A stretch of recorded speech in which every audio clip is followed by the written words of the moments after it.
Seguimiento y comentario crítico al artículo Derecha e Izquierda en la Historia, cuya autoría corresponde a Florencio Ubeñac. Yo soy Carlos Mario González. Es muy importante poder resolver dos preguntas en lo que tiene que ver con el escenario político de nuestra época. La primera de ellas es, ¿qué es lo que nombramos cuando decimos derecha? ¿Qué es lo que nombramos cuando decimos izquierda? ¿Cuáles son las significaciones? ¿Qué es lo que representan estos términos? La segunda pregunta es, ¿tienen vigencia estos términos en nuestro tiempo? ¿Sigue siendo necesario hacer uso de ellos? O, como algunos dicen, estarían en desuso. En el artículo que nos ofrece Florencio Ubeñac, un artículo que, dicho sea de paso, por lo menos en mi lectura personal, quedó escindido en dos partes. En la primera creo que hay muchos méritos en ese artículo, creo que abre caminos sugestivos y necesarios de uno transitar posteriormente, de ahondar en lo que allí formula. La segunda parte, en mi opinión, el artículo se pierde, el artículo se extravía y no logra abocarse a esas dos preguntas ya formuladas de manera estricta, que es la izquierda, que es la derecha, cómo operan, qué es lo que las diferencia,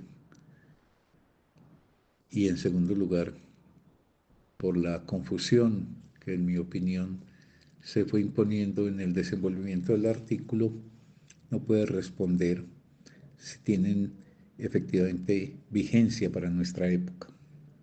En todo caso, en la primera parte,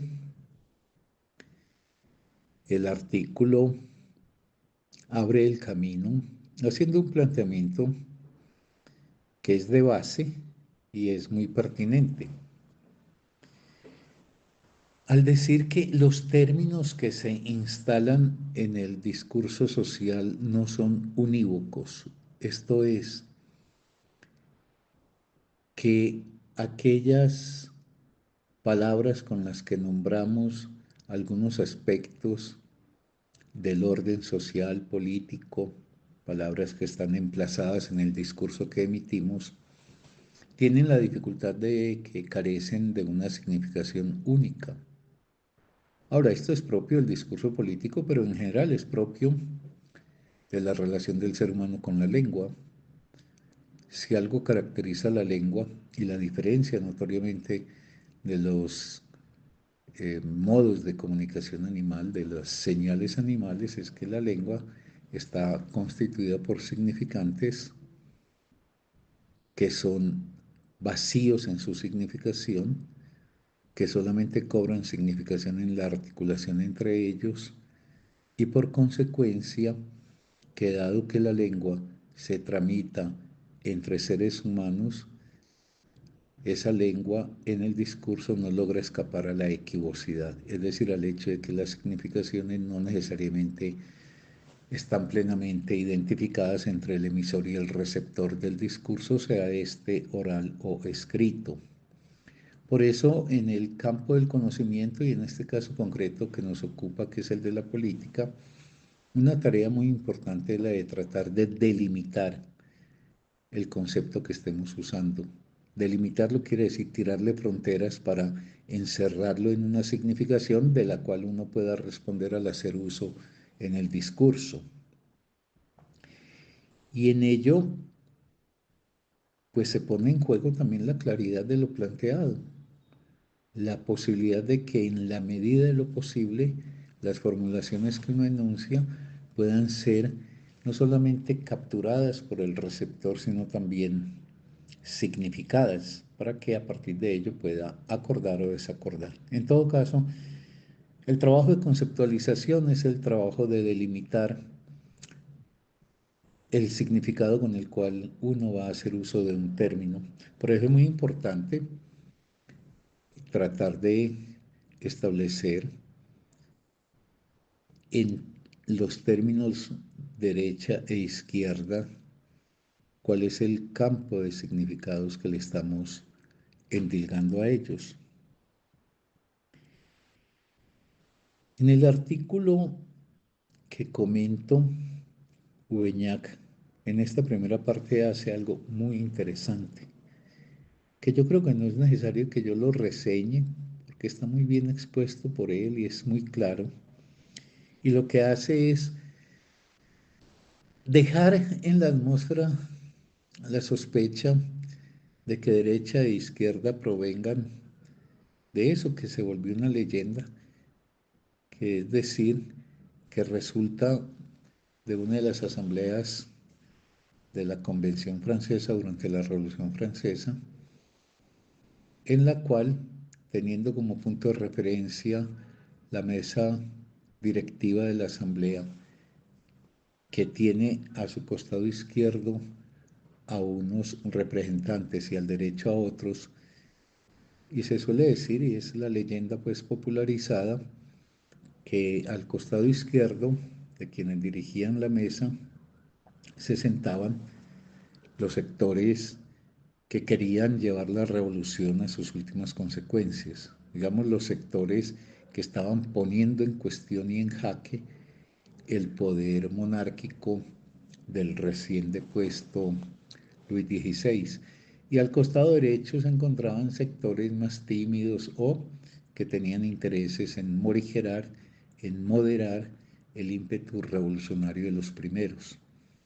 La leyenda dice que en el costado izquierdo estaban entonces los revolucionarios y que cuando los que dirigían la asamblea se querían eh, plantear alguna cosa en referencia a estos representantes, decían los de la izquierda, y por el contrario, cuando querían aludir a los otros, decían los de la derecha.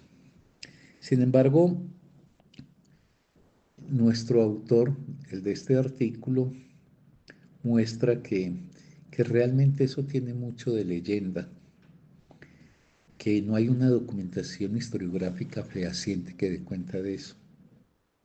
Eso aparece una de esas construcciones explicativas, pero de orden legendario, que son muy comunes tras los grandes acontecimientos.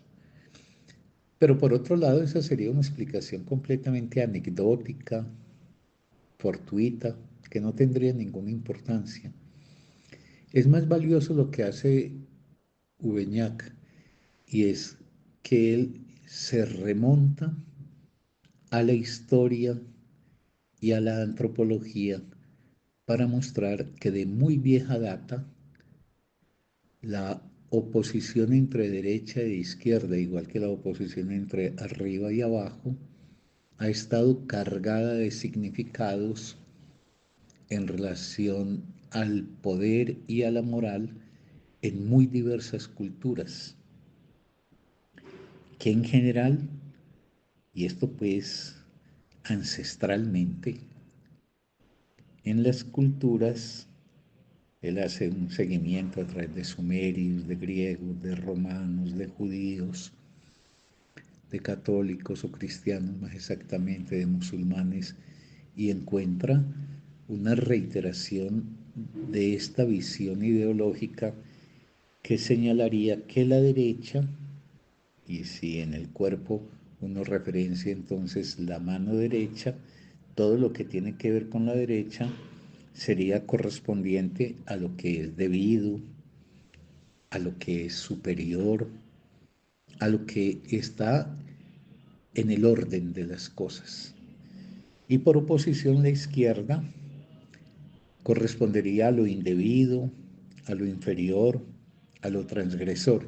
Es decir, que se presentaría desde épocas muy arcaicas y en culturas muy distintas una valoración espacial que así pues digo como arriba y abajo, el infierno está abajo, el cielo está arriba.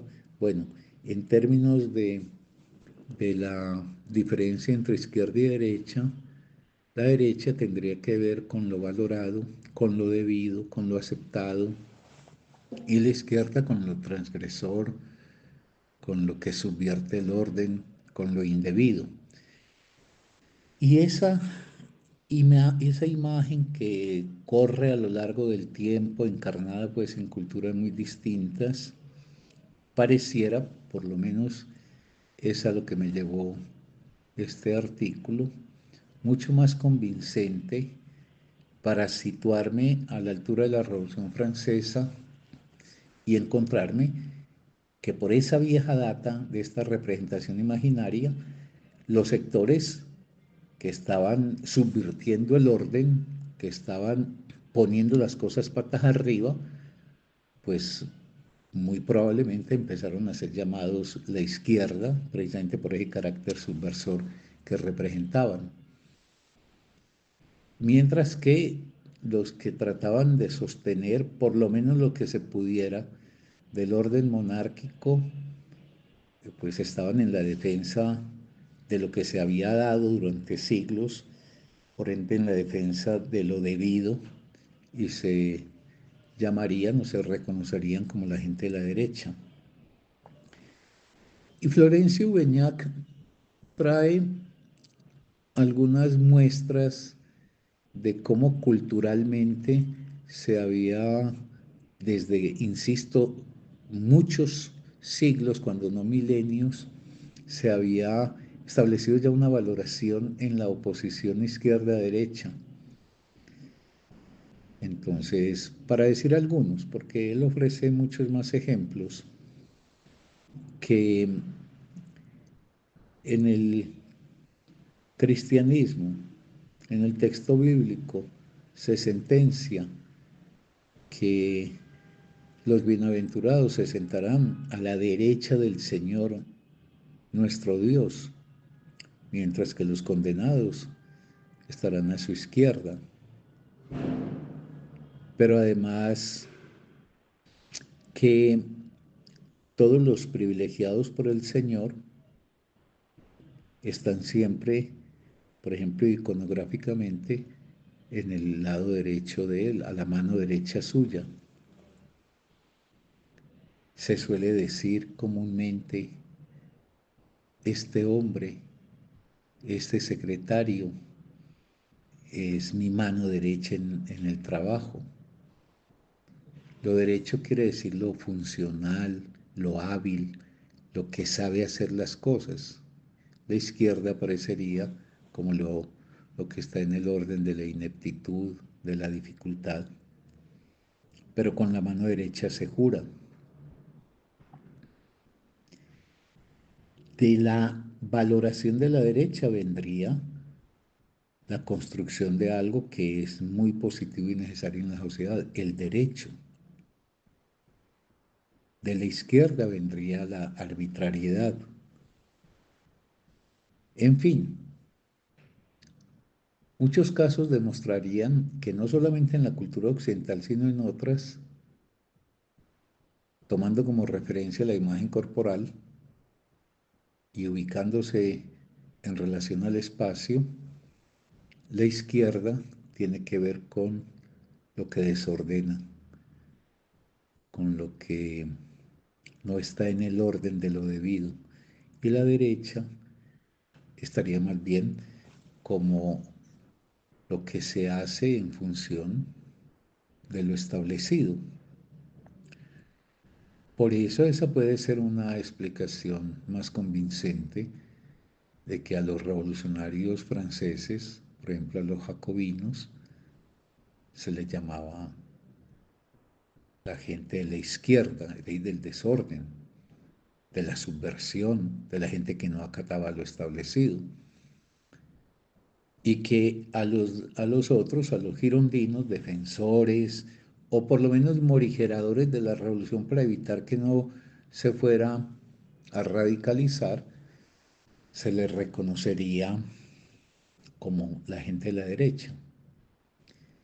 Y repito, me parece más convincente esta explicación que ancla en el largo tiempo de la historia y en la diversidad de las culturas para instalarnos en la modernidad, exactamente pues en el hito de la Revolución Francesa,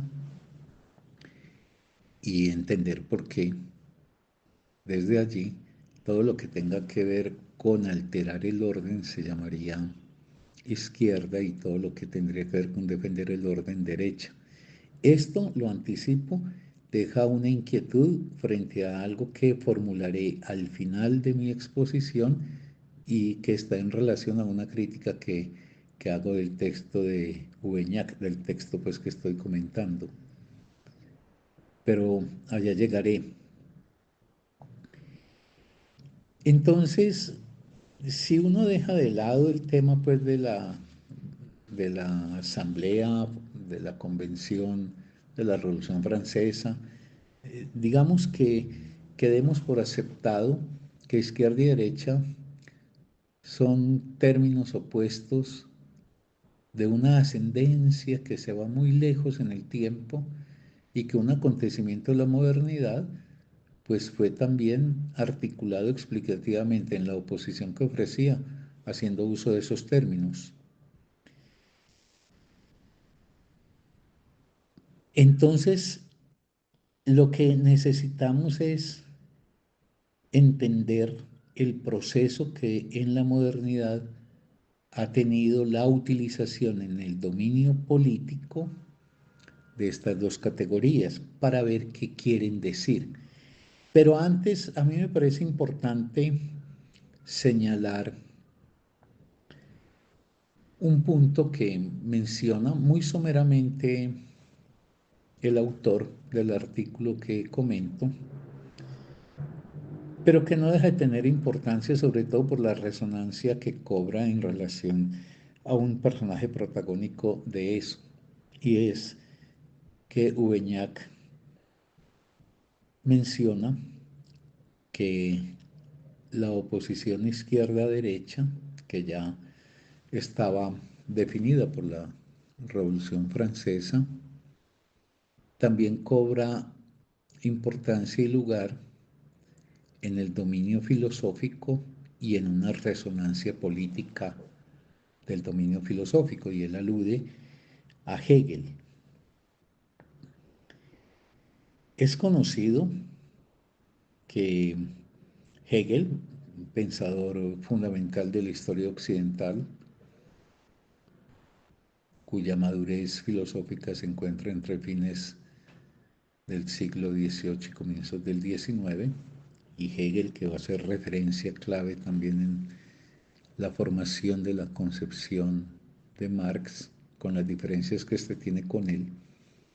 Hegel tiene una idea filosófica y es la de que la humanidad viene, digamos, desde sus albores y en general la realidad, pero vamos a inscribir la humanidad como un segmento de esa gran realidad, es que la humanidad obedece al despliegue del espíritu que se dirige a la consumación absoluta del mismo.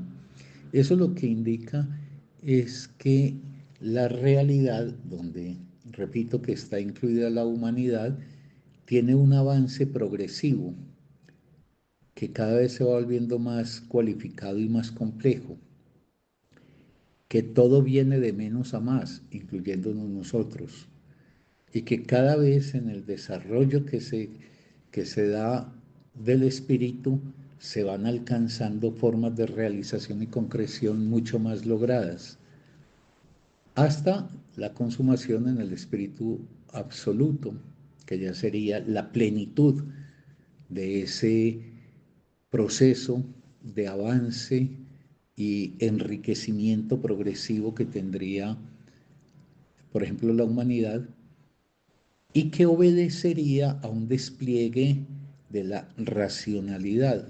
Es decir, el espíritu absoluto es el avance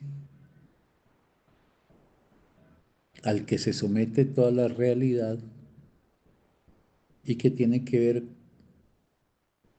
desde la captura explicativa que puede hacer el ser humano con una progresión racional. Hegel formula eso Y como la política no es ajena a la filosofía ni la filosofía a la política, en la visión de Hegel estaba presente que el Estado prusiano, el Estado de donde vivía Hegel en Prusia, era la consumación de la forma elaborada por excelencia del Estado. El Estado era como la gran, estoy hablando desde Hegel, era como la gran conciencia que había alcanzado la madurez plena y ese Estado prusiano representaba entonces ya un statu quo que equivalía a una fase del desarrollo del espíritu en donde en materia política se habría llegado a la consumación ya del devenir político. Pero entonces esa enseñanza del maestro Hegel encuentra, es muy frecuente siempre en el campo del conocimiento y en el oficio magisterial, encuentra disidentes. Y por eso se conoce en la historia a un grupo con el que se identifica a Marx. Recuerde que Marx nació en 1818 y Marx empieza a estudiar eh, unos años antes de terminarse la década del 30. Entonces digo, hay un grupo que se conoce como la izquierda hegeliana, que obviamente entonces se opone a la derecha hegeliana. ¿Cuál es la derecha hegeliana? La derecha hegeliana es la que, encabezada por el mismo Hegel, encuentra unos discípulos que ratifican una formulación fundamental del que enseguida voy a enunciar. Y la izquierda hegeliana comprende a pensadores como Ludwig Feuerbach, como los hermanos Bauer, como David Strauss, y finalmente Marx será uno de esos jóvenes hegelianos hacia el año 38, 39. ¿Qué es lo que plantea la derecha hegeliana? Acudiendo a una expresión que es muy famosa de Hegel. Esa expresión es, desde la filosofía de Hegel, todo lo real es racional. Eso lo que quiere decir es que todo lo real, toda la realidad es legítima, porque es hija de lo racional. ¿De qué racional? De lo racional que se viene desenvolviendo por esa dinámica y esa avanzada que representa el espíritu absoluto. Frente a eso, que era una sacralización del presente político que para muchos jóvenes brillantes, como estos mencionados, Feuerbach, por ejemplo, significaba pues santificar una cosa que era impugnable. Entonces ellos invierten esa formulación hegeliana sobre la cual ancla la derecha hegeliana y los de la izquierda, repito, Feuerbach, los Bauer, David Strauss, van a plantear más bien lo inverso, que todo lo racional es real. Porque en esta segunda formulación estaría presente que lo real es susceptible de ser interrogado, en todo caso que lo real no se puede dar por concluido porque lo racional no ha terminado y lo racional puede ofrecer entonces el efecto de que lo establecido es cuestionable. Y por ahí se abrió la vena de interrogación a la sociedad en Marx. Obviamente Marx se desprenderá después, digamos, de su ascendiente hegeliano, no se desprende absolutamente, pero sí hace una ruptura para construir su propio camino explicativo, pero esto ya es después del año 1840. Entre esas formulaciones de la izquierda hegeliana, una que fue de mucha influencia para Marx, fue el planteamiento de Feuerbach en un texto muy bello de él sobre el cristianismo, sobre el origen del cristianismo, en donde Feuerbach dice una frase que se volvió muy famosa, que es producto pues, de un análisis esa frase, y que después, unas décadas más adelante, recogerá Nietzsche con toda su potencia.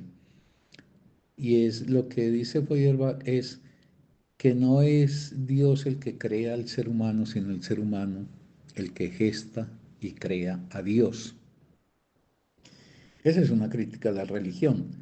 Marx la retomará también diciendo que la religión no es sino como la fantasía que la criatura desdichada, es decir, el ser humano, se inventa para poder encontrar una fuerza de consuelo y la ilusión de una salvación.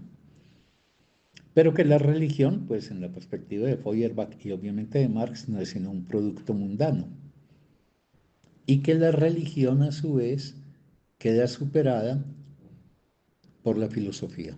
O sea que si el ser humano desde su fantasía se ha creado a Dios para poder entonces encontrar una especie de respiro en su existencia, la constatación de que la religión no es más que una ilusión le abre las puertas al desarrollo de la filosofía o legitima la filosofía como el esfuerzo racional explicativo que puede proveer el ser humano. Eso es importante mencionarlo porque de todas maneras, pues Marx va a ser una figura representativa de la izquierda y el ascendiente izquierdista de Marx, aunque cobra un sesgo muy especial y muy propio a partir de sus análisis, de su radiografía de la maquinaria de funcionamiento del capitalismo y de cómo este procesa inevitablemente una acumulación creciente y eso conectado con la política, entonces definiría que la única alternativa para superar los males sociales es la transformación de la estructura de funcionamiento del capital. Por eso es importante pues evocar esto de la izquierda hegeliana, porque pues esa calificación de izquierda siempre va a acompañar a Marx, en tanto representa una fuerza subversora del orden establecido. Dejemos eso ahí quieto y planteémonos más bien ahora un apoyo que el articulista que comento trae a referencia y es el del politólogo italiano importante, un pensador que yo creo que es muy valioso, que se pueden tener con él distancias, pero las distancias que hay que tener con alguien que es muy aportativo y que obliga a pensar. Me refiero a Norberto Bobbio. Norberto Bobbio en muchos textos examina el problema de la política en la acepción más propia de ella. La política atañe al poder social, es decir, a cómo se configura el poder en el ordenamiento de la sociedad. Y va a señalar Bobbio que siempre esa problemática del poder en la sociedad, es decir, qué orden le damos a la sociedad y qué norte le instauramos. Por eso, una imagen que yo uso para mí, que quizás no sea muy rica poéticamente, pero permite visualizar bien el asunto, es que si la sociedad es como un barco en alta mar, entonces, ¿hacia qué puerto se dirige el barco? ¿En qué condiciones se dirigirá? ¿Cuál es la trayectoria más apropiada? Pues eso va a depender del piloto que se tenga. Si la sociedad tiene que ser pilotada, entonces en la modernidad el problema es ¿y quién hace de piloto? ¿Quién toma el timón de la nave? ¿Y hacia qué puerto nos conduce? Y entonces eso no encuentra a los seres humanos en posición unánime. La política es un universo conflictivo, hay un desgarramiento en la política, es un escenario de lucha porque se confrontan interpretaciones distintas respecto a cuál es la mejor dirección que ha de tomar la sociedad, cuál es el rumbo que se le ha de imprimir y cuál es el tipo de organización del poder que debe proveer a esa sociedad para que desde ese poder se establezca lo legítimo y lo ilegítimo, lo legal y lo ilegal. Por eso la política se puede entender como una metáfora de la guerra, pero aquí es muy importante para evitar equívocos advertir como metáfora, es decir, no es la guerra. La política hace como la guerra, confronta a contendientes que tratan de superarse mutuamente, pero que a diferencia de la guerra no buscan la eliminación física del contendiente. Por eso la política tendría también una semejanza con el deporte, supongamos, con un partido de fútbol. En un partido de fútbol se trata de dos que se enfrentan con intereses contrapuestos y tratan de dirimir cuál de los dos sale triunfador. Quien sale triunfador, pues obviamente es porque ha derrotado al otro. Dejemos de lado la eventualidad de que haya un empate, que eso significaría en materia pues de la imagen política como el punto de acuerdo que se alcanzaría.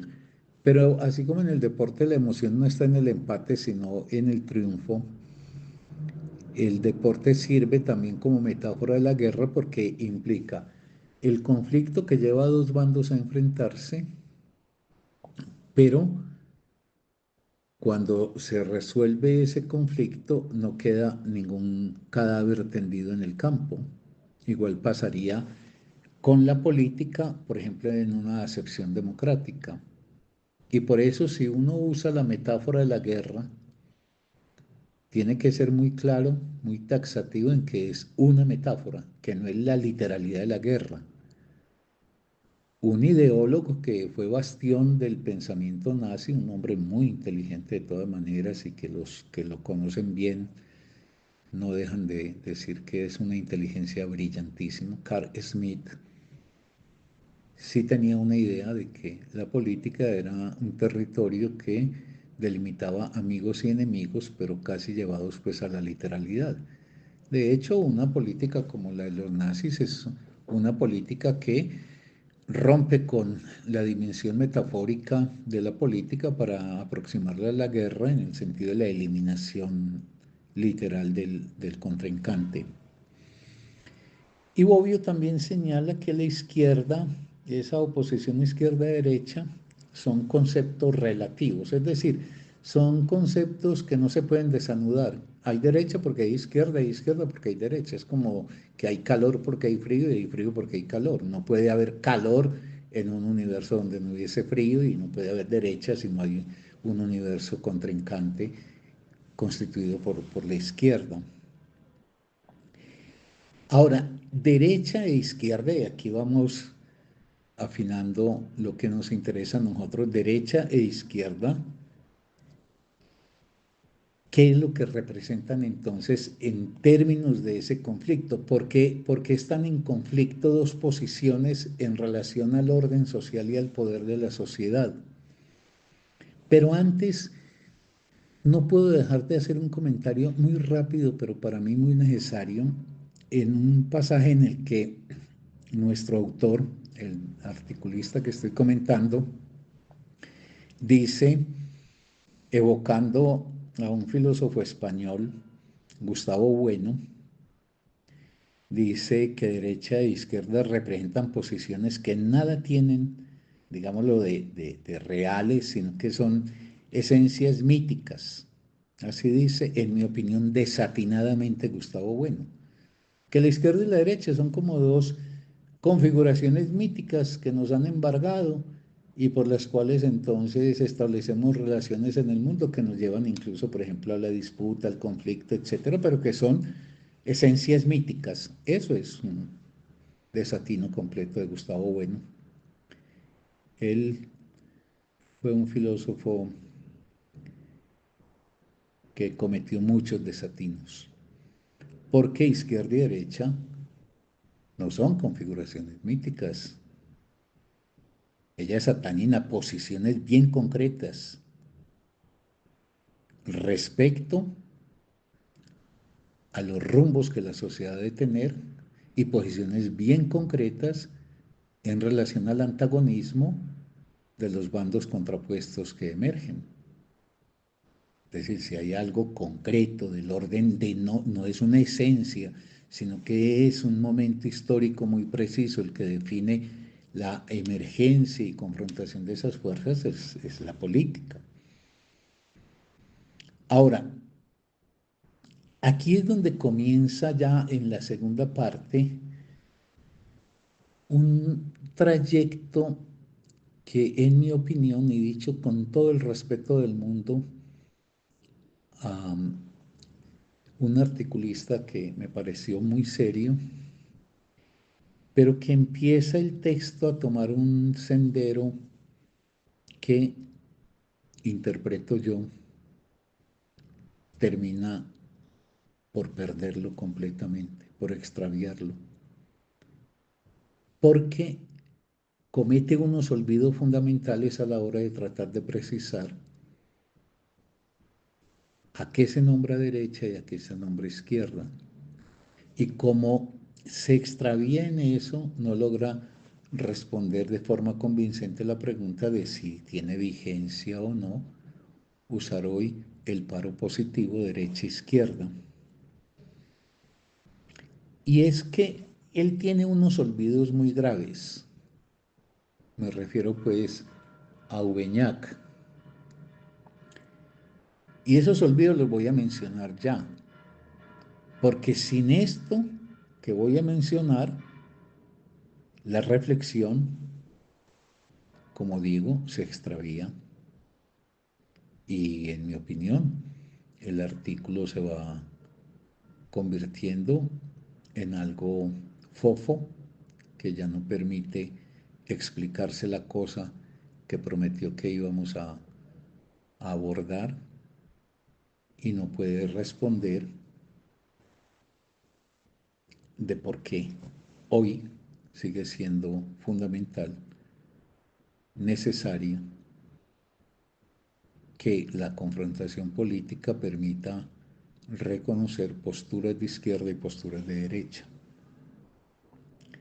Entonces voy a mencionar cosas que no están presentes en el artículo y que soy de la consideración de que la ausencia de estas cosas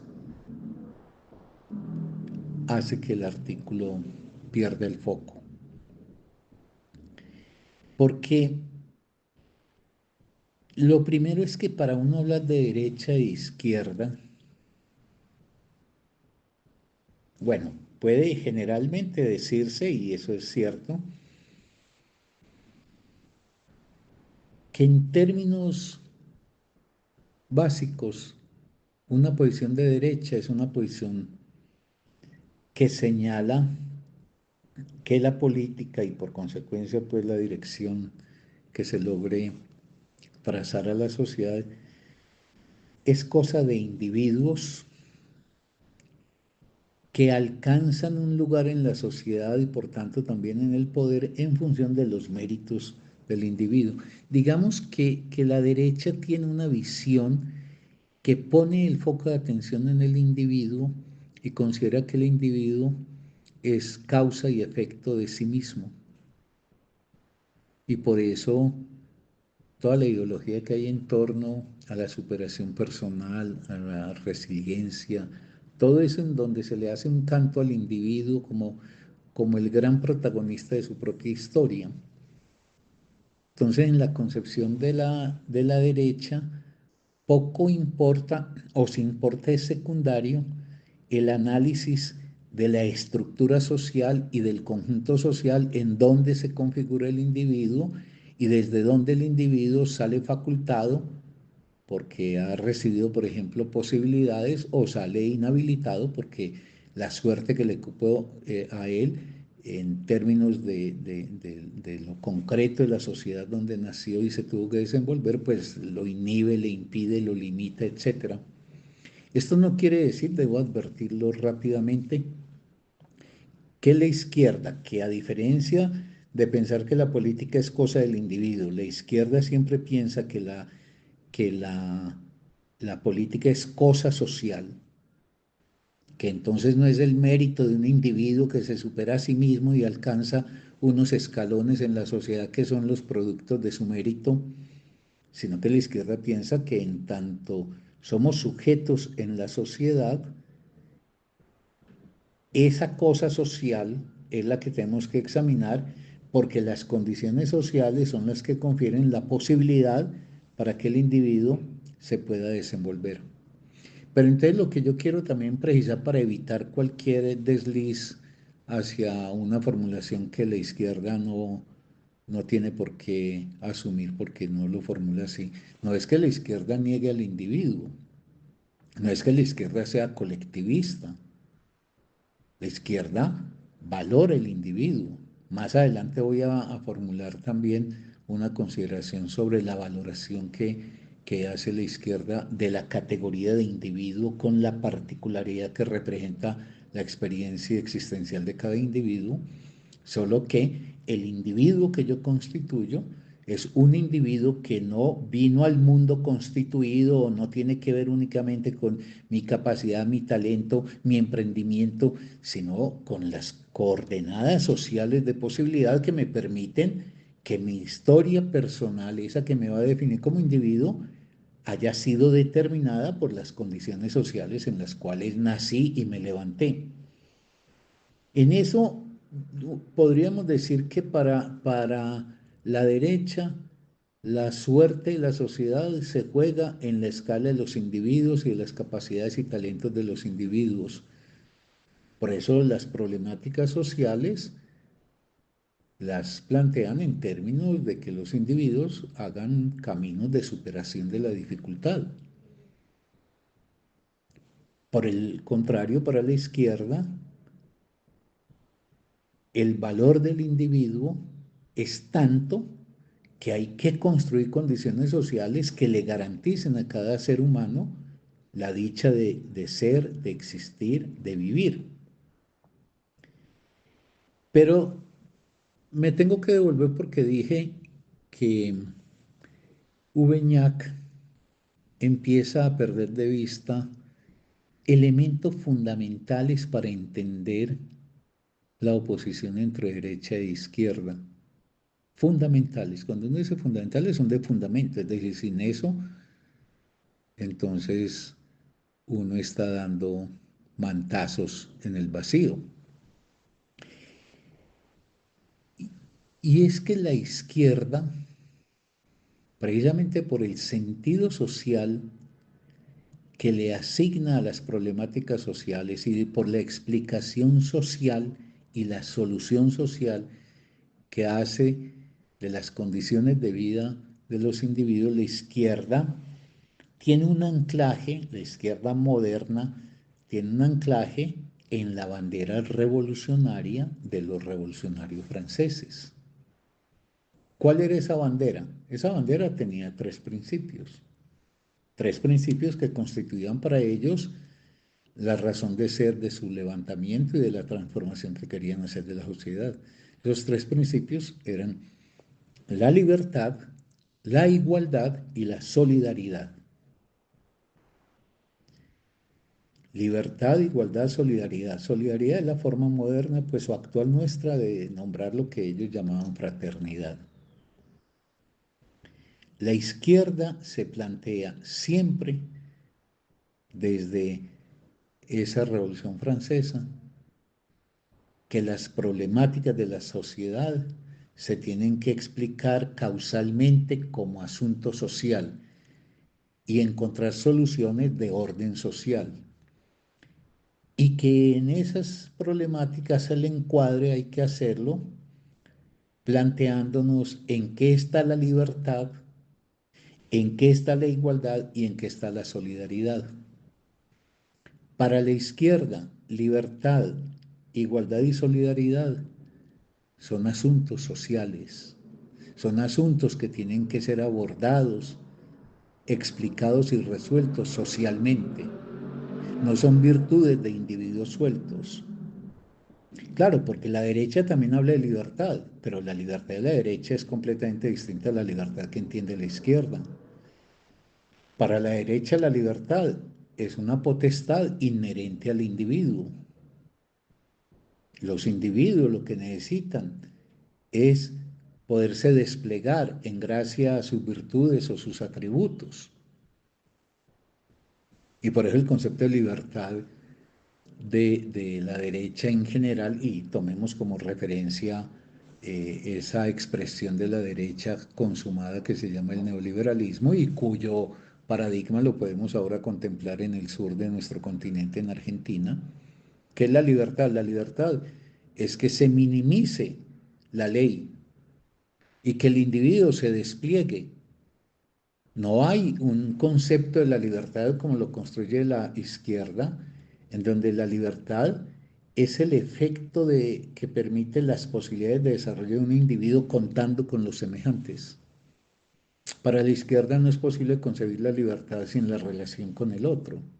Por eso en la izquierda el concepto de ley como aquello que permite regular el vínculo con el semejante es fundamental. Y en alguna oportunidad anterior yo decía que la ley es constituyente del vínculo humano, pero que eso no quiere decir que la ley no pueda ser objetable. Son objetables las leyes malas, lo que no se puede objetar es el principio de que el ser humano debe estar acogido a la ley. La ley es un sistema que señala qué es posible y qué no es posible. La ley prohíbe y la ley permite. La ley ordena. Hay formas de ley injustas y entonces contra esas hay que combatir social y políticamente. Pero hay que combatir contra esa forma de la ley para instaurar una ley que sea más justa. Pero no puede haber libertad sin yo tener en consideración al semejante. Yo no soy libre de poner en mi apartamento en altísimo volumen a las 2 de la mañana la música, retumbar paredes e impedir que, por ejemplo, mis vecinos puedan tener una noche plácida o dedicados a lo que quieran ellos dedicarse. Es decir, la izquierda considera que la libertad es fundamental, pero la libertad siempre tiene que ver con una conquista del orden social en donde los individuos se pueden desplegar, pero en un ordenamiento que a todos los integra. Y la libertad tiene que ver con que el individuo puede encontrar los términos para poder realizar creativamente su vida. Mientras que para la derecha hay una concepción negativa de la libertad, porque la derecha piensa que la libertad es todo aquello que no está prohibido por la ley. Por eso si se minimizan las leyes, entonces se imaginan que el ser humano sería más libre. En la izquierda lo que planteamos es, mire, la libertad es una conquista colectiva y esa conquista colectiva se traduce en las realizaciones individuales. Y entonces es mi vida, que es distinta a la vida de mi vecino, y mi vida tiene unos contenidos de posibilidad que yo puedo, si tengo aplicación y dedicación a ello, llevar a realización. Entonces, lo primero que, en mi opinión, habría que introducir cuando uno va a hablar de la diferencia entre izquierda y derecha es el posicionamiento distinto que tienen en relación a estos tres principios de la Revolución Francesa. El primero, la libertad, en lo que escuetamente acabo de decir. El segundo es la igualdad. En general, la derecha no gusta de saber ni de permitir la igualdad, porque claro, si la vida es un individuo que está hecho de méritos propios y de atribuciones propias, entonces el horizonte hacia el que se perfila la política de derecha es el horizonte de la desigualdad. Bobbio dice que la izquierda se plantea una horizontalidad en el sentido de que todos los seres humanos puedan ser tomados en un orden de igualdad, mientras que, sigo con Bobbio, la derecha se plantearía más bien un esquema vertical, por eso jerárquico. Por eso la izquierda es feliz marcando las distinciones entre los seres humanos, pero como si fueran mérito del individuo. Y no que uno está en un lugar que puede ser privilegiado en la sociedad, pues porque la historia de uno socialmente se lo permitió. Entonces la igualdad es otro elemento fundamental. No se puede entender la diferencia izquierda-derecha si no se entiende, igual que con la libertad, dos posiciones distintas, dos posiciones diferentes con relación a la igualdad. La derecha no es amiga de la igualdad. Si ustedes oyen el discurso de los exponentes más claros del neoliberalismo, es una diatriba contra la igualdad. No acaba de decir Milei en España, en la recepción y medalla que le colgó su hermanita gemela en lo retardataria de la política, que es Isabel Díaz Ayuso, que, que eso de la justicia social era un embeleco que habían inventado los zurdos. Y en la justicia social está contenido el tratar a todos los seres humanos como iguales. Por ejemplo, iguales frente a la obligación de resolver las necesidades. En tercer lugar, la solidaridad. Y ahí vuelve el tema de la justicia social. El concepto de justicia social quiere decir, mire, no solamente seamos iguales en el derecho de todas las personas a recibir una buena educación, a recibir unas condiciones de vivienda, de, de salud, de trabajo, etcétera, que le habilite la posibilidad de hacer de la vida una exploración creadora de ella, sino que para la izquierda es fundamental la solidaridad. ¿Qué es la solidaridad? Es que mi vida no depende únicamente de lo que a mí me favorezca, ni el interés que me anima es únicamente el que tiene que ver conmigo y mi satisfacción. Precisamente en la medida en que la izquierda reivindica el lazo social, pues aquello que yo anhelo para mi vida y reclamo como mi derecho es lo que para mi semejante también debo yo considerar como asunto de su derecho.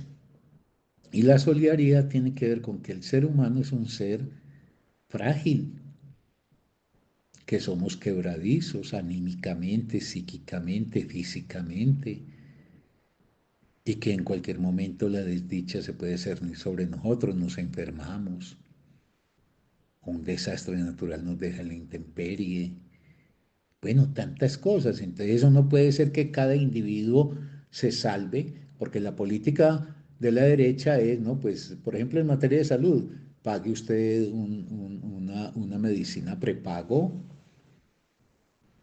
Mientras que para la izquierda se trata de políticas sociales, una política con la salud que permita que los recursos que la sociedad produce encuentren como una de sus destinaciones más importantes la ejecución en materia de una salud que sea efectivamente campo de seguridad para todos los individuos.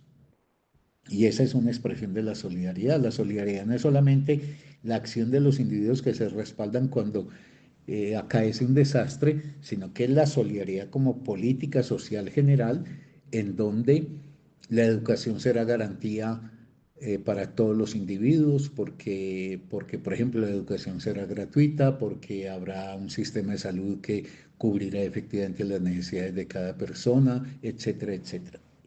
Esas tres referencias, libertad, igualdad, solidaridad, que no son mencionadas por Ubeñac en el artículo que yo estoy comentando, son una ausencia impensable porque si vos no tenés esa referencia, no puedes entonces no solamente entender en qué se oponen la derecha y la izquierda, sino por qué, por ejemplo, en el mundo contemporáneo, en el mundo que vivimos nosotros, sigue siendo plenamente vigente y necesario el sostener el discurso positivo entre quienes tienen una concepción desde la derecha de la sociedad centrada en el individuo y en el sálvese quien pueda, y quienes pensamos que este es un camino que sin desmedro de nuestra individualidad, nuestra particularidad, incluso diciéndolo con el psicoanálisis, sin desmedro de nuestra subjetividad en la singularidad que constituimos, sea sin embargo una aventura vital en la cual yo estoy inserto en el conjunto de una sociedad que debe gozar toda ella sin desmedro de nadie de los derechos, por ejemplo, de igualdad, de libertad y de respaldo cuando la vida se pone color gris para cualquiera. Pero hay también otros olvidos muy importantes, igualmente graves en mi opinión, que comete el artículo. Y es que, por ejemplo, la izquierda tiene una posición frente a la propiedad privada. Para la derecha, y esa derecha que ha sido pues atávica desde la Revolución Francesa, la propiedad privada es el emblema de la libertad y por eso la consideran intocable. Ahí hay muchas trampas, porque si en una sociedad, pongamos el caso de la tierra, hay una minoría de propietarios de la tierra, como pasa en el caso de Colombia, que el 50% de la mejor tierra del país está en manos del 2% de la población, pues lo que quiere decir es que los propietarios de la tierra, que son unos poquitos, pues han hecho el efecto de expropiación de todos los demás. Pues cuando la gente oye la palabra expropiación y pone el grito en el cielo, pues siempre hay que preguntar, y esto también lo había comentado yo en otra oportunidad, eh, pero vos sos propietario de qué. Porque lo que la izquierda se plantea es que hay que generar una política en relación a la propiedad de los grandes medios de producción. No la propiedad, no la posesión de tu casa, no la posesión de tus bienes, no es el pequeño empresario o el dueño de la tienda, de eso no se habla de que una sociedad que depende para su subsistencia de la producción y tiene grandes medios de producción, donde tiene fábricas, tierras, maquinaria, etcétera, pues los grandes medios de producción no pueden quedar en la decisión personal de un propietario privado, que además, por la lógica del sistema, hace que esos medios de producción reditúen en beneficio personal y no en una producción que realmente se pueda distribuir en términos que satisfagan las necesidades de toda la gente. Entonces la izquierda tiene una posición ante la propiedad privada. Los grandes medios de producción, el ideal es que no sean privados para que no dependa la satisfacción de necesidades fundamentales de la lógica del mercado, porque es que el problema con el mercado es que el mercado quiere decir que una mercancía, el capitalismo produce mercancías, los objetos se vuelven mercancías, mercancías quiere decir una cosa que produce para ser vendida, que una mercancía entra al mercado y tendrá alguien que lo adquiera, pues porque ese que lo adquiere tiene capacidad adquisitiva, pero si no tiene capacidad adquisitiva, está por fuera y entonces sus necesidades quedarían insatisfechas. Por eso la izquierda se plantea una sociedad que no se rija por la lógica del mercado y por la producción de las mercancías, que la producción de los bienes encuentren unos mecanismos de distribución distintos a aquellos que depara el hecho de ser propietario privado de la producción, de los medios de producción. Entonces, en mi opinión, es también fatídico que el artículo no indague sobre un punto de oposición radical entre la derecha y la izquierda. Es que la gente de la izquierda nos planteamos que tienen que haber cosas que no estén en manos de un propietario privado y que es falaz eso de que todo lo que está en manos del Estado se despilfarra. Ahora no viene el caso porque no hay tiempo, pero uno podría examinar muchos países capitalistas bajo regímenes socialdemócratas donde grandes instancias de la vida social, grandes medios de producción, etcétera, están en manos del Estado. Pero además hay otro problema vinculado a la propiedad privada, y es que la distribución de los bienes que produce la humanidad no es una distribución que se corresponda ni con el trabajo aplicado por los productores ni con las necesidades del conjunto de la población, sino que es una distribución que está determinada precisamente por la propiedad privada. Por eso es que la propiedad privada se define, y cada vez más en el planeta eso es claro, porque hay una minoría cada vez más poderosa en materia de propiedad, de riqueza, etcétera, y una mayoría que vive a expensas únicamente de poder vender la fuerza de trabajo, ya sea trabajo eh, simple o trabajo calificado. Pero bueno, ese es otro asunto que nos llevaría para algo distinto. Y en consecuencia con esto, estoy tratando de señalar, pues, reitero con todo el respeto del mundo, porque valoro el esfuerzo del articulista y le acredito calidad, pero en la visión de él, lo que he venido señalando, que vuelvo y lo digo rápidamente, el problema de la libertad, el problema de la igualdad, el problema de solidaridad, diferencia a la gente de izquierda de la derecha, pero el problema de la posición ante los medios de producción, los grandes medios de producción también diferencia fundamentalmente a la derecha, a la izquierda. El problema de la distribución de los bienes que produce la humanidad diferencia también a la izquierda y la derecha. Para la derecha, que haya inequidad en la distribución de lo que ha producido la humanidad, eso le parece normal porque eso tiene que ver con la ejecutoria de un individuo, etcétera, etcétera. Y finalmente, en este respecto pues que vengo examinando, otro punto fundamental es el que la izquierda siempre, siempre se plantea en consonancia con lo antedicho, reformas sociales. En cambio la derecha no.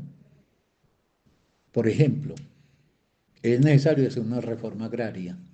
Una reforma agraria no es darle un pedazo de tierra a un campesino o a una familia campesina, es darle las condiciones de presencia, estabilidad y trabajo en ese fondo que se le ofrezca, que se le respalde financieramente, que haya formas de sacar, por ejemplo, sus productos al ofrecimiento que tiene que hacer para la venta, etcétera.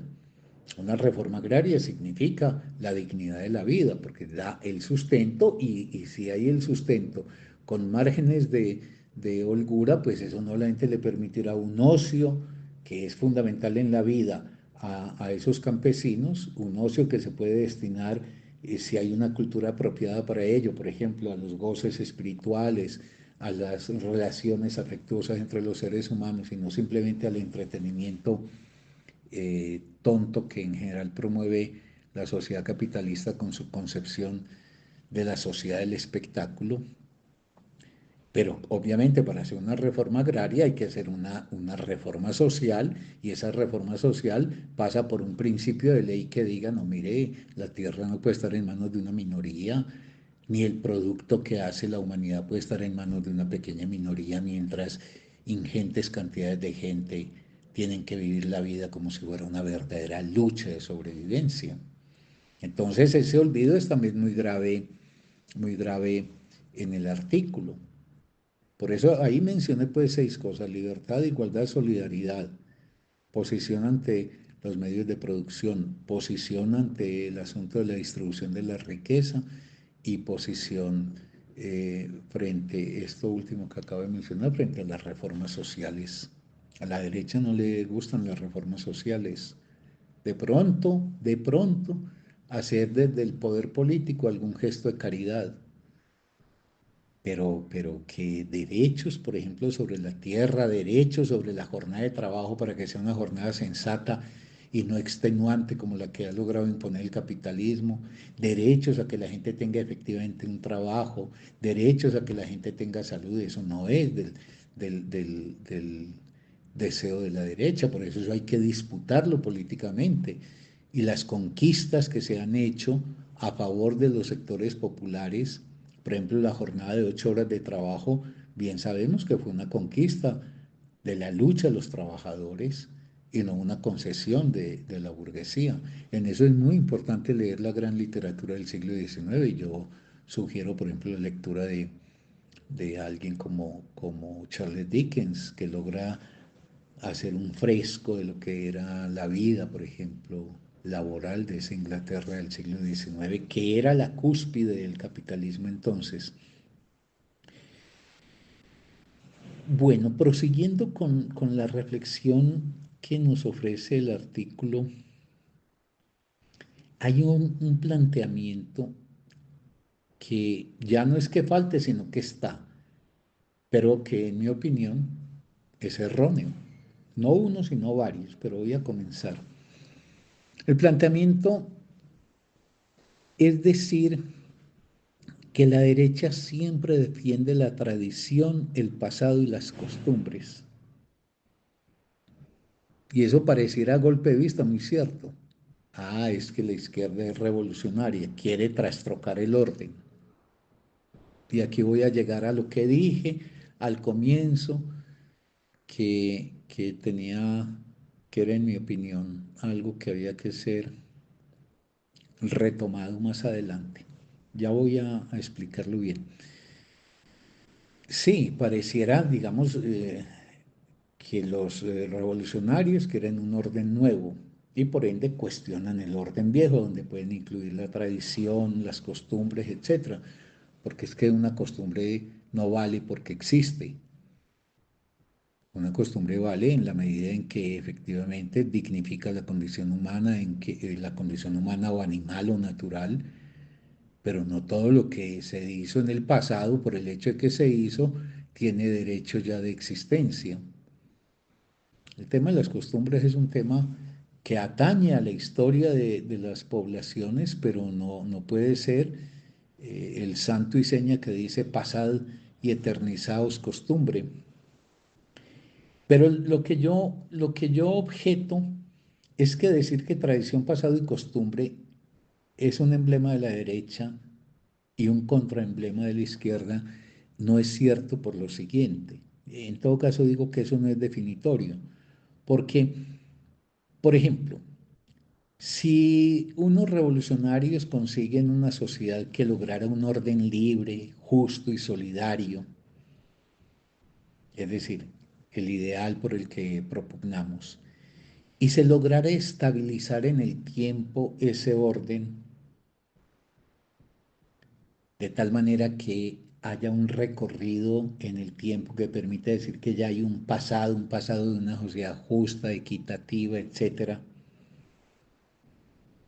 que asuma muchas prácticas como forma tradicional, es decir, que el niño se levanta y aprende que la escuela es un derecho, que la salud es un derecho, que respeta a los amiguitos, que la individualidad tiene todo el derecho a dirigirse en la dirección que cada historia trace, que es parte de la coexistencia humana respetuosa, que haya alguien que es heterosexual, que otro es homosexual, que el otro es bisexual, que la otra es lesbiana, que...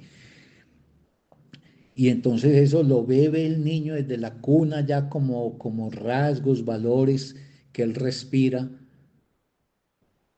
Y entonces esa sociedad que se ha logrado transformar y tomar unos cánones no paradisíacos, pero sí justos, de igualdad, etcétera, pues ahí la paradoja es que la izquierda tiene que defender eso.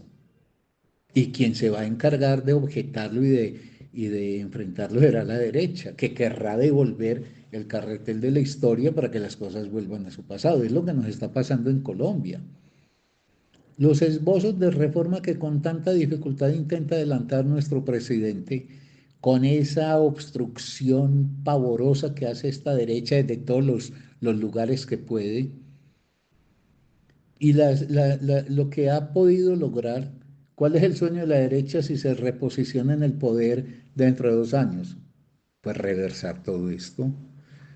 Entonces, por eso no es correcto, en mi opinión, decir que la izquierda siempre es la renovadora y la derecha la perpetuadora, porque va a depender del momento histórico.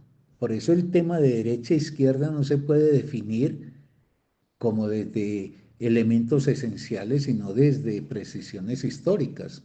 Hay un momento en donde la posición de un izquierdista o de una izquierdista es defender lo que está dado.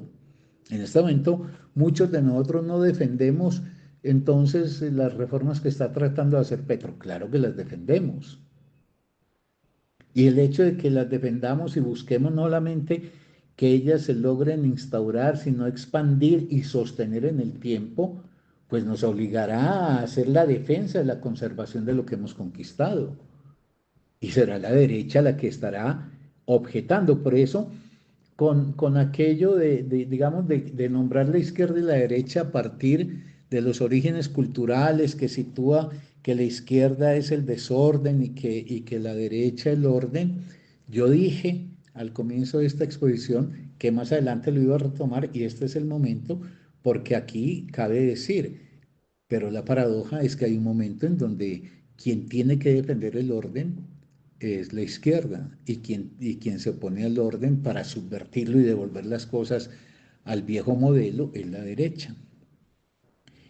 Entonces, no es, en mi opinión, el tema del tiempo, es decir, que la derecha defiende el sostenimiento del tiempo y la izquierda defiende las transformaciones operadas en el tiempo, no.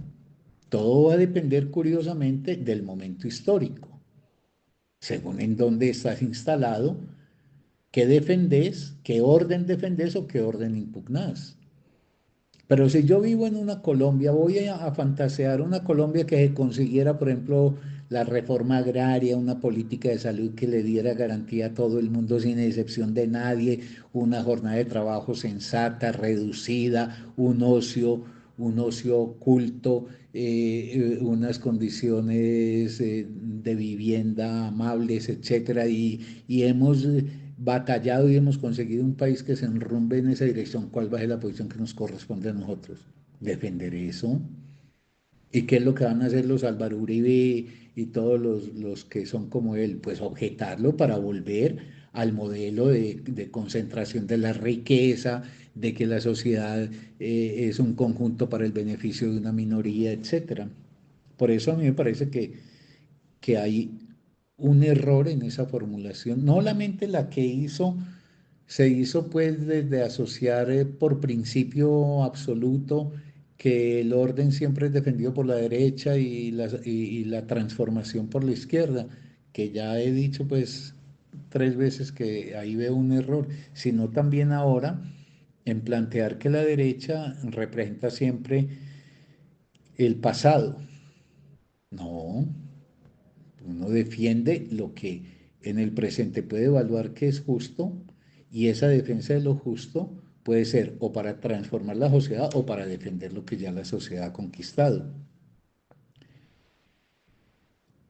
Por eso digo y cierro ahí ese comentario, que se puede y se debe ser además de izquierda, defendiendo, preservando un orden de libertad, de igualdad y de solidaridad que se haya alcanzado. Es decir, que la izquierda puede llegar a querer conservar un orden y la derecha paradójicamente a querer cambiarlo. Entonces, de la misma manera, hay otro planteamiento que se insinúa en el texto y que está en el mismo orden de lo anterior, que es casi una secuela de lo anterior y que en mi opinión es también un error a la hora de caracterizar qué es la derecha y qué es la izquierda. Y es, y es que no es el cambio el que define a la izquierda y la resistencia al cambio lo que define a la derecha. Por lo mismo que acabo de argumentar, porque es que si yo tengo una sociedad justa, y no solamente mi generación, sino generaciones anteriores se han empeñado en conquistar eso. Voy a poner un ejemplo. La lucha de las mujeres desde el siglo XIX, que les costó un ojo de la cara, consiguió finalmente que se les reconociera el derecho al voto. Tardíamente, las mujeres son ciudadanas en el país más temprano de Europa, fue a fines del siglo XIX. Y en países que son un emblema de la civilización, de la cultura, como Francia, eso es a mitad de siglo. Bueno, o sea que eso fue ayer por la mañana que las mujeres conquistaron el derecho al voto. El derecho al voto es una garantía de participación ciudadana. Bueno, entonces ahorita viene alguien y me dice, no, es que vamos a cambiar. Y el cambio significa quitémosle a las mujeres el voto. Entonces yo a nombre de que el cambio es el cambio, voy a avalar eso. No hay, lo que toca es precisamente oponerse a ese cambio que se propone. Un error que se cometió por el pueblo argentino y que eso tiene que ver con el nivel cultural en que está sumida hoy la población en general en el mundo, es que el discurso de Milei era un discurso por el cambio. No, no, no, muy bien, hablemos de cambio, pero decime de qué cambio, porque hay cambios retardatarios, cambios regresivos, cambios para peor, y hay cambios que pueden favorecer, ampliar las posibilidades de la vida, etcétera. Por eso tampoco comparto que se acredite que el factor cambio es un criterio de diferenciación entre derecha e izquierda, pero en términos como absolutos, como que la izquierda siempre defiende el cambio y la derecha se opone a él.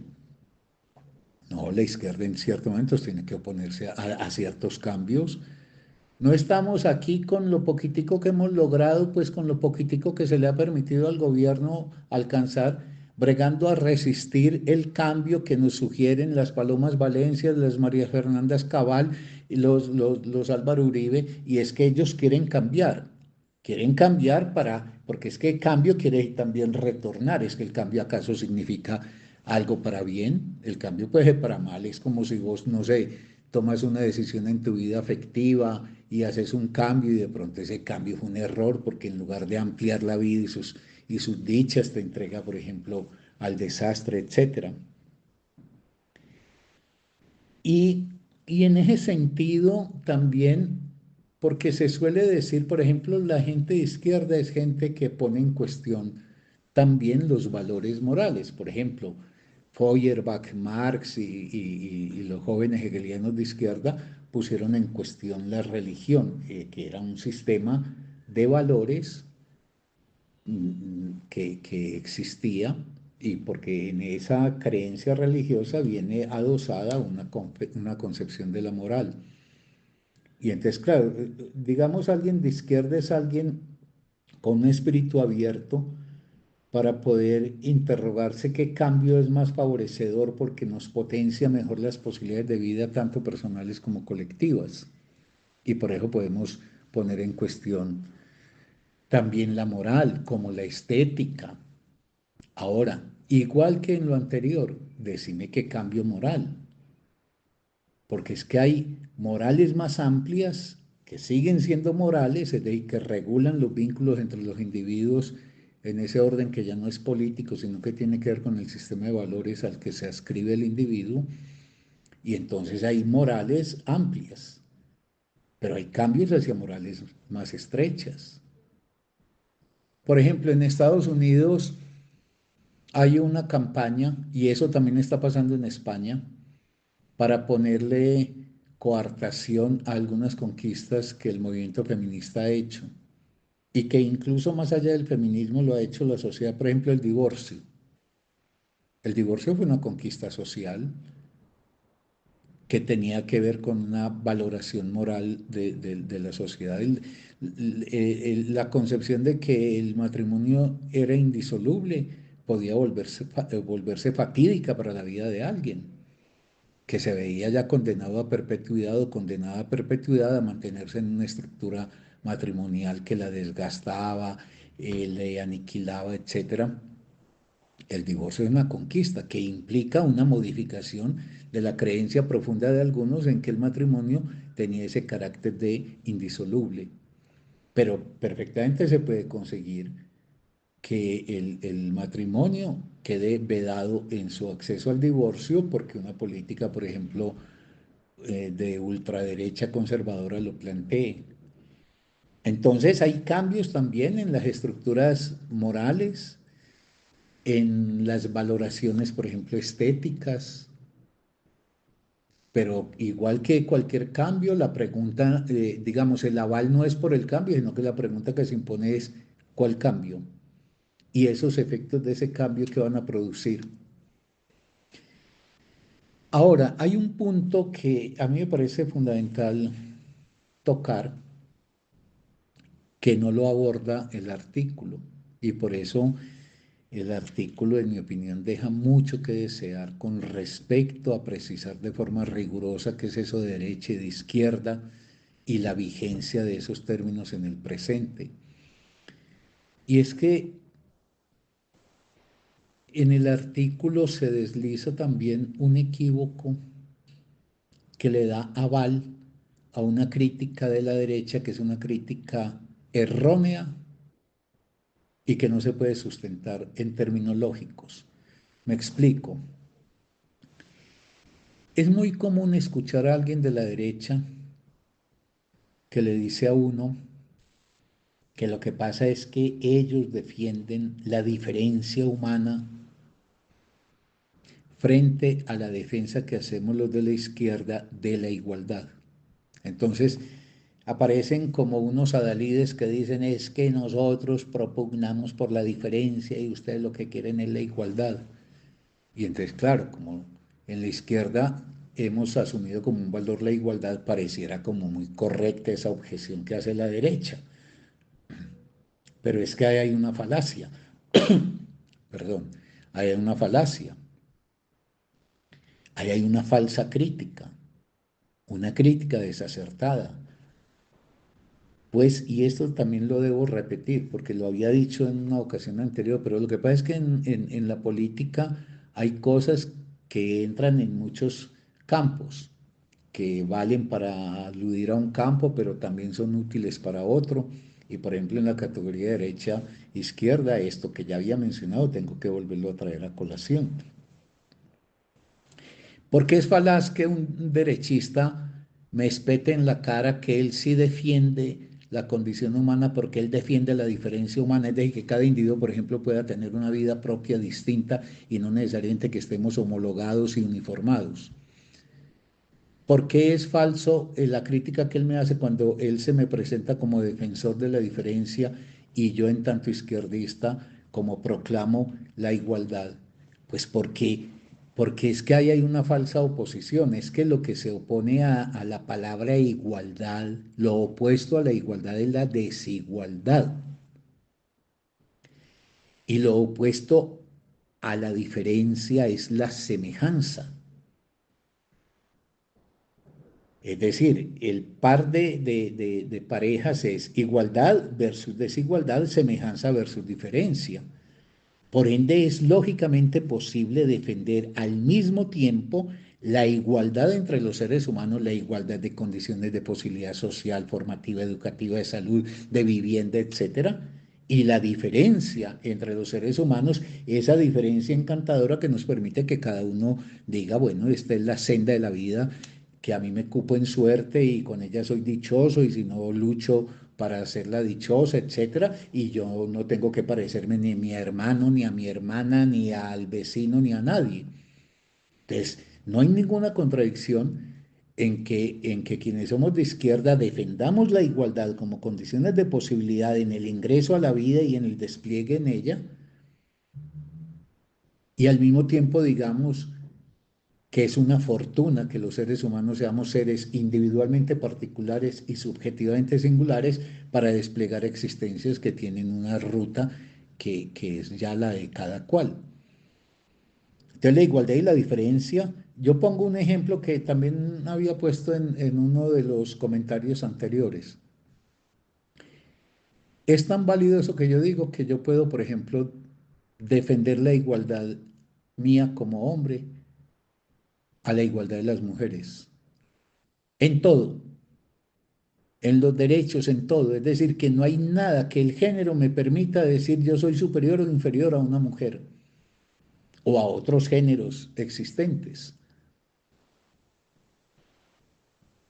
Y sin embargo, que yo defienda la igualdad entre una mujer y yo, en términos de que si trabajamos en un lugar y hacemos el mismo trabajo con la misma eficiencia, tengamos la retribución igual, o que la mujer vote como yo voto, eso nos hace iguales. Y sin embargo, eso no menoscaba el encanto de la diferencia de ser mujer respecto de esa otra expresión de la diferencia humana que es ser hombre o si hay en el ejemplo que introducir otros géneros andrógino, etcétera. Por ende, no hay que dejarse embaucar y hay que decir categóricamente, la izquierda defendemos la diferencia humana con las dichas que depara la diferencia, El psicoanálisis Lacan ha dicho, mire, el deseo no emerge sino donde se instala la diferencia. Bueno, nosotros no estamos en contradicción con eso, lo que estamos viendo es, creemos condiciones de igualdad en términos de las posibilidades de la gente, las posibilidades y condiciones sociales, y después que se abra el ramillete de diferencias humanas. La derecha concibe, y en esto em, creo que es también necesario marcar la cosa de forma bien precisa. La derecha quiere una sociedad regida por la ley del mercado y por eso quiere llevar a la mínima expresión el Estado. Eso sí, en la mínima expresión ellos van a tener los aparatos de represión, las cárceles, los jueces, la policía, las sentencias, todo. Porque eso sí no lo desmontan, desmontan el derecho a la vivienda, el derecho a la salud, etcétera. Pero donde el Estado tiene la faz represiva, que es la garantía para que ellos puedan seguir con sus privilegios, entonces ese Estado si no lo quieren tocar es el Estado que apunte, aunque hubiese sido insuficientemente, al intento de igualar los derechos, los derechos y las condiciones de posibilidad de la gente.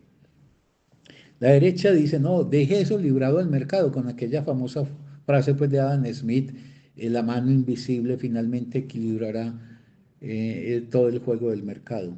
No, la izquierda plantea, mire, necesitamos un Estado regulador, un Estado que intervenga en forma justa, pero intervenga, y que intervenga en función de las condiciones de vida y de los derechos de los sectores amplios de la sociedad. Y en eso hay una oposición entre derecha e izquierda. Se quiere, por parte de la izquierda, un Estado que regule las cosas en función del derecho de existencia y de satisfacción en la vida del grueso de la población, por no decir de toda la población. También es un error algo que trae el articulista hacia el final, es que hacia el final además uno siente que está escribiendo la carrera y él hace unas menciones ahí que pareciera ser que él aprobara, y si las apruebas son un error, y si no, pues entonces hubo un lío ahí de, porque no fue explícito al redactar, que dice que la derecha es nacionalista y la izquierda es internacionalista, y eso tiene tanto de ancho como de largo. Es cierto que la izquierda somos internacionalistas, por eso nos interesa no solamente lo que pasa en nuestro terruño nacional, sino lo que está pasando en Palestina, la infamia de ese Estado sionista palestino, nos interesa lo que está pasando en Ucrania, nos interesa lo que está pasando en Armenia pues el país, etcétera. En ese sentido somos internacionalistas, pues es clásica la expresión de Marx, proletarios de todos los países unidos. Y es clásica la posición que adoptaron, por ejemplo, en el estallido de la Primera Guerra Mundial, los grandes dirigentes revolucionarios de entonces, Rosa Luxemburgo, Kautsky, Lenin, Trotsky, etcétera, cuando planteaban, no, mire, un obrero francés no puede irse al frente de guerra a matar a un obrero alemán y viceversa. Tiene que haber una transversalidad por la cual se hermanen los seres humanos al margen de las fronteras nacionales. Es decir, no hay duda que la izquierda es internacionalista, pero la izquierda tiene también un concepto de nación y somos nacionales. Por ejemplo, en el desarrollo de las posibilidades productivas de un país, hemos de establecer unos términos de desarrollo económico que permitan que haya condiciones de trabajo apropiadas entre la población del país propio y que no haya una desigualdad competitiva entre lo producido, por ejemplo, en otros países y que vía la importación arrasaría completamente con la producción local. Entonces hay un interés también por lo propio, solo que ese interés por lo propio en la izquierda no riñe con los intereses también internacionales. Y a la inversa, por eso ahí cae también, en mi opinión, en un error el autor del artículo. Es que la derecha, él dice que la derecha es nacionalista, Dice pues Ubeñac, pero eso no es tan así siempre, porque el neoliberalismo, en sus formas, por ejemplo, ya desaforadas, lo que plantea es la globalización. Para lo único que son nacionales o nacionalistas es para no permitir que entren inmigrantes, pero de resto el sueño de ellos es que todo circule, ojalá sin fronteras, pero es una vieja peleada con el capitalismo. El laissez-faire inglés del siglo XIX, la lucha que aquí en Colombia libraron los artesanos de mediados del siglo XIX con Melo a la cabeza, era la lucha por defender las condiciones de producción artesanales que se estaban dando en el país en un incipiente camino hacia la industria versus el bombardeo mercantil que el laissez-fairismo, es decir, la apertura de aranceles desde Inglaterra, amenazaba con invadir el país. Por eso no es válido decir que la derecha es nacionalista y la izquierda internacionalista, porque hay tanto de ancho como de largo. La izquierda es internacionalista, pero tiene también un sentido de lo nacional, y la derecha es nacionalista en unas cosas. No, no queremos que entren negritos de Marruecos o de Etiopía a Europa, y entonces ahí ponemos fronteras y todos los impedimentos a los inmigrantes o guatemaltecos o hondureños a Estados Unidos, pero cuando se trata de dónde ponemos nuestras mercancías y que no haya fronteras, aunque poner mercancías por los desniveles de condiciones de producción o de respaldo que el Estado esté dando en un país metropolitano, arrase, por ejemplo, con la producción en los países periféricos. Tampoco es cierto, es que son deslices que tiene Ubeñac que son muy extraños, pues en un hombre inteligente como lo demostró en la primera parte. Tampoco es cierto o automático que la derecha sea religiosa y la izquierda atea. No, otra vez vuelvo a decirlo, así como el cambio no era un criterio de diferencia, ni la permanencia en el tiempo, ni lo nacional o internacional, ahí no se marcan las diferencias entre izquierda y derecha. Las diferencias entre izquierda y derecha están en relación a las condiciones socioeconómicas y culturales de posibilidad para vivir, a las formas concretas, efectivas de realización de la libertad, la igualdad, la solidaridad, a la relación con los medios de producción, a la distribución de los bienes y a las políticas que desde el Estado reforman la sociedad, al papel de un Estado que juega esa tarea tan importante de ser el mecanismo de garantía para que el conjunto de la sociedad pueda encontrar una satisfacción. Es ahí donde está la diferencia entre izquierda y derecha, no en estas otras cosas que vengo comentando y que en este caso, al hablar, por ejemplo, de ateísmo y de religiosidad, eso es también falaz que eso marque una diferencia entre izquierda y derecha, porque casi que por sentido común uno puede derivar. Es decir, hay ateos que son ultraderechistas.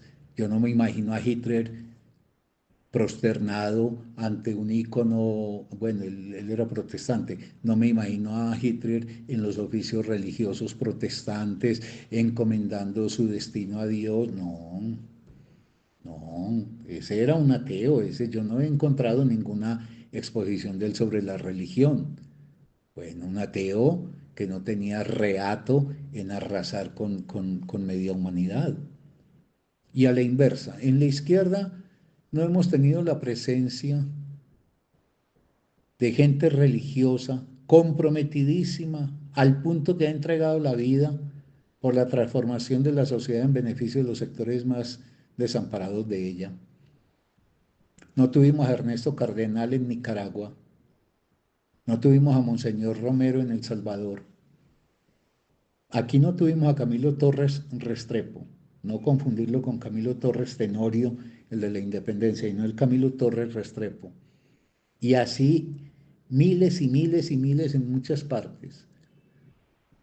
Entonces, en mi opinión, el criterio de creencia o ateísmo no es un criterio válido para marcar diferencias entre derecha e izquierda. un ultraderechista ateo y un izquierdista creyente. Son perfectamente personajes encontrables. Para ir buscando la terminación, el autor entra también en un camino muy que yo no logro entender por qué se mete por esos senderos tan disparatados. Entonces acude a la oposición entre Hobbes y Locke.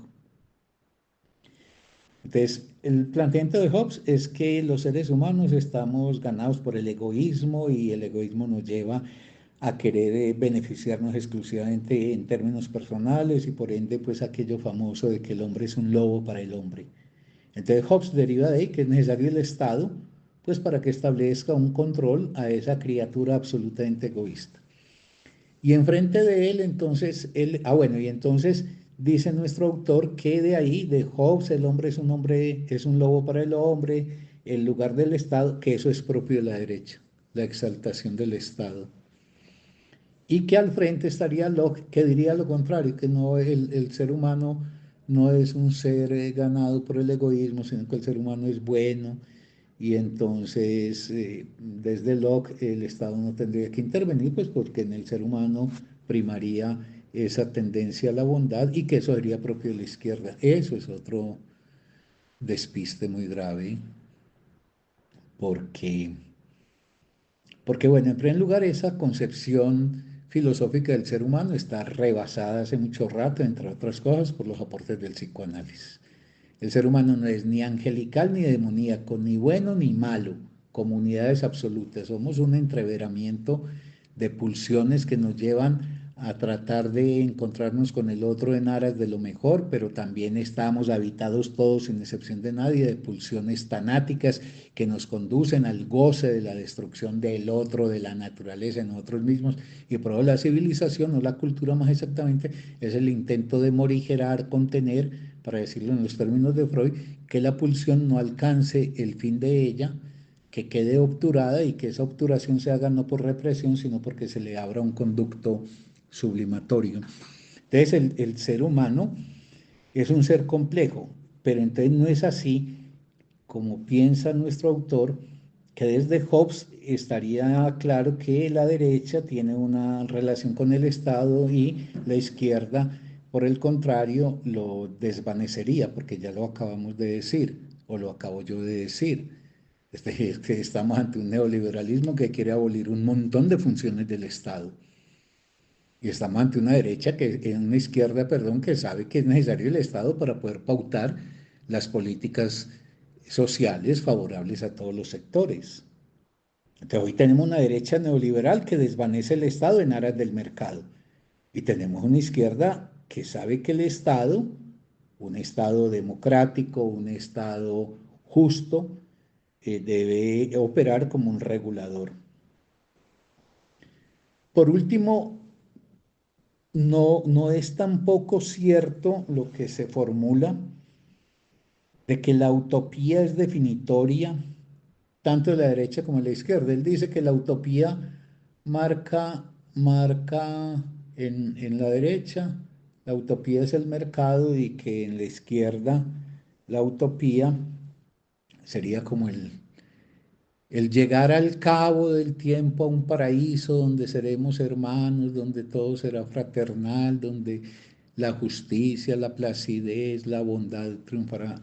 Esa es una caricatura de lo que la izquierda se plantea. Por eso es que la definición de izquierda y derecha no puede ser una definición ontológica. Ontológica quiere decir no es un asunto ahistórico que tiene en sí misma la explicación, sino que esas son categorías que van cobrando sentido en el correr del tiempo. Es cierto que Marx o al comienzo no, hacia el final de la vida, cosa en lo que lo refrendó Engels, llegó a hablar de esa cosa, de una sociedad en donde ya no sería menester el Estado, porque los seres humanos seríamos angelicales, hermanos, etcétera. Pero bueno, eso fue un error de Marx, vale. Ah, en ayuda de él se podría decir, eso lo mencionó de paso y eso nunca lo desarrolló ni se detuvo a reflexionarlo. Él y Engels eran demasiado inteligentes como para Si eso hubiera sido realmente un hecho central, lo hubieran podido desarrollar y seguramente llegar a la conclusión de que eso era un desatino. Pero, pero, pero la izquierda tiene, como la derecha, tiene un carácter histórico. Por eso reitero, no se trata de entidades ontológicas, se trata de entidades que están en el desenvolvimiento de la historia. Entonces hoy no entendemos lo mismo que es la izquierda que lo que se entendía en la Revolución Francesa. Y en la forma en que hoy entendemos ser de izquierda, no estamos apuntando a que vamos a llegar a un paraíso. Es más, tenemos una plena conciencia de que la política, en tanto es el orden de lo posible, no permite conquistas, sino que estén en el orden de eso que sea posible. Y si se quiere llevando la cosa a una exposición ya extrema, yo diría, hoy estamos convencidos de que la lucha por las reformas sociales que consigan un mundo más justo, más equitativo, más solidario, más libre, deben librarse esas luchas en función de lo que sea posible de lograr. Es que la política no es lo que yo en mi escritorio desde el ideal pienso. Esa gente que vive objetando que lo que hizo Petro, que lo que hizo, no sé, López Obrador, claro, cualquier dirigente merece ser puesto en cuestión y en crítica, pero hay que ser también comprensivos de que les es posible. Porque yo escucho gente que dice que de la izquierda, que dice que no, que pero es que ¿dónde están los cambios que ha hecho Petro? Pero por favor, entendé, habría que decirle que la política es el ámbito de lo posible y la política es el lugar donde se escenifican las fuerzas que entran en contradicción y el monto de fuerzas se dirime en una resultante que hace posible o no posible la ejecución de algo.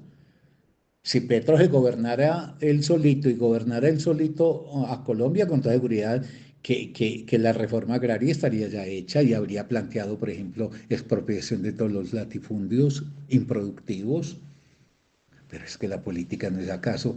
Por eso es que hay que diferenciar siempre a los hombres y mujeres que están en el fango de la lucha política concreta dentro del orden de lo posible, donde los proyectos y los horizontes tienen que estar trazados por la correlación efectiva de fuerzas, que hacerlo uno pues desde el escritorio tomando tinto y mirando el mundo desde el ideal. Desde el ideal no hay mundo que valga ni acción que tenga valor, pero la política no es algo que se orienta por un ideal que está por allá en los cielos, sino que es un horizonte de acción en función de lo que es posible. Por eso no es cierto que en la izquierda hoy por hoy estemos animados por un proyecto utópico de llegar a una sociedad absolutamente cordial, amable, sin dificultades. Ahí no se puede tampoco trazar ninguna diferencia entre... Ah, y otro punto que se me escapaba y es que en un pasaje él dice como que la izquierda ha tomado un camino que conduce a que siempre considere que toda la derecha es nazi y a su vez, invirtiendo la cosa, la derecha ha llegado a la conclusión de que todo izquierdista es estalinista. Eso es cierto, que hay unas versiones nazis y unas versiones estalinistas, tanto de la derecha como de la izquierda, pero eso no copa el universo de la derecha ni el universo de la izquierda. Y la izquierda y la derecha no terminan entonces confundidas como piensa el escritor del artículo, porque si él dice, no, mire, es que en la perspectiva de la izquierda todos los derechistas terminan siendo nazis y en la perspectiva del derechista todos los izquierdistas terminan siendo estalinistas. Y entonces ahí todos se amalgaman en el mismo modelo de un estado totalitario, pero eso es falaz. Y es que aquí, y este era un punto que se me estaba escapando, y es una ausencia gravísima que tiene este artículo, y por eso distorsiona completamente las conclusiones que el artículo nos ofrece, es que él pierde de vista una referencia fundamental para poder entender qué es la izquierda hoy y qué es la derecha hoy, y es el marco general de actuación que se llama la democracia. Porque si vos inscribís la lucha de la izquierda y la lucha de la derecha en la democracia, Entonces ahí se te abren cuatro actores, dos del lado de la derecha y dos del lado de la izquierda. Entonces habrá una izquierda y una derecha totalitarias. Entonces la nazi y la estalinista, y una izquierda y una derecha democráticas, porque es que la democracia no es potestativa de la izquierda, también hay gente derecha demócrata. Y el asunto es que, por ejemplo, un derechista demócrata tiene tres rivales. El rival del izquierdista demócrata. Pues, ¿por qué? Porque tiene otra visión de la sociedad, del Estado, etcétera.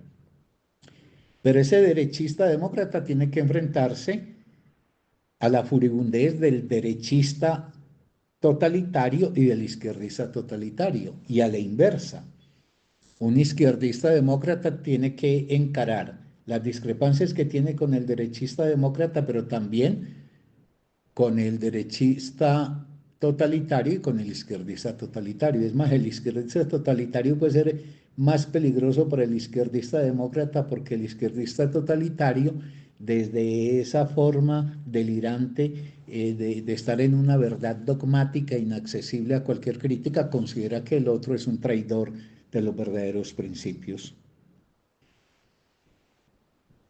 Y en fin, el remate después de esta exposición que he hecho es para indicar que precisamente por todo lo antedicho, los conceptos de derecha e izquierda no han perdido ninguna significación ideológica, ni han perdido vigencia.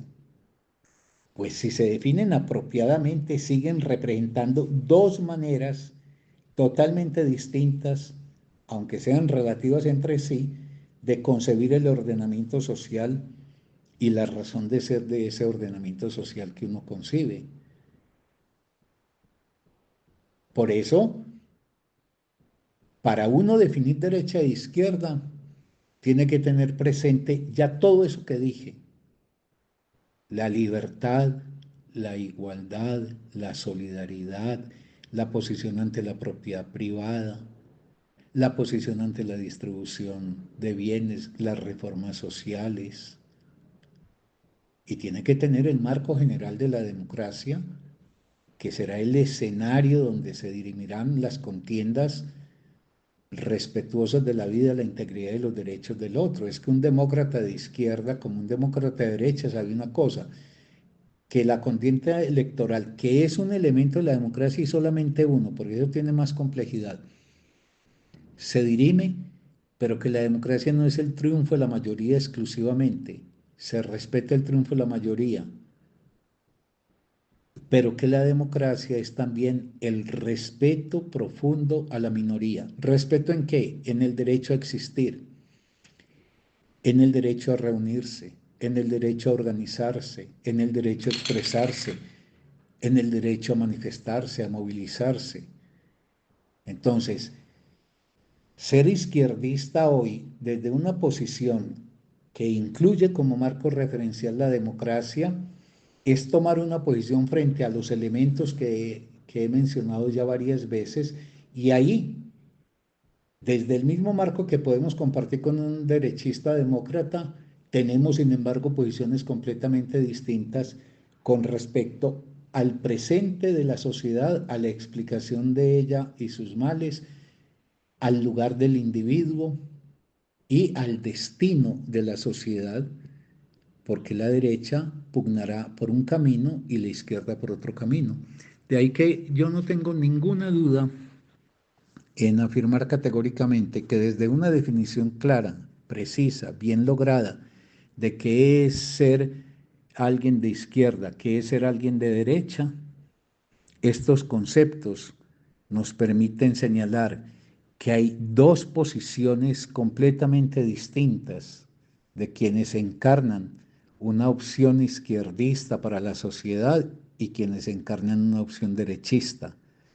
Y que no solamente esos términos están aludiendo a cosas completamente distintas, a posiciones diferentes, a horizontes muy distintos para la sociedad, sino que esos dos conceptos siguen siendo absolutamente válidos para el presente y por eso tiene plena vigencia que uno diga hoy mi posición política es una posición de izquierda o el otro diga mi posición política es una posición de derecha. Ambas posturas siguen teniendo plena vigencia en el día de hoy.